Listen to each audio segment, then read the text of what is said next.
Hello, this is Turker from AUDAC. In this video, we are going to talk about WebSocket limitations on legacy devices. Legacy devices such as MTX series support only 5 simultaneous WebSocket connections. When an NCP105 is used to control functions like volume, input selection, or mute across all zones, these connections can become fully occupied. As a result, no WebSocket connections remain available, meaning that system can no longer be controlled by AUDAC Touch. Let's see this with the example setup here. So I programmed each NCP105 from zone 1 to zone 5 only for volume.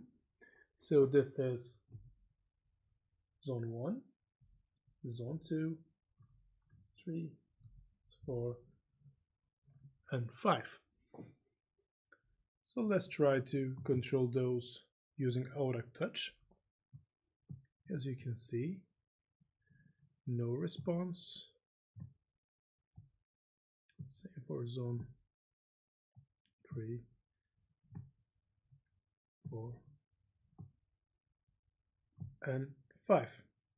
Okay, so I unplugged one of the NCP105s, the one that I'm using for zone 4. And let's see if we can now control MTX88, starting from zone 1.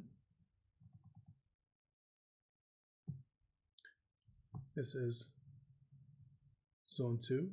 You can also see the feedback on NCP105. This is zone 3. Zone 4. And finally 5. Also, let's show the mute. Feedback is still there. This is happening because now we have a WebSockets free and 4 of them are still occupied.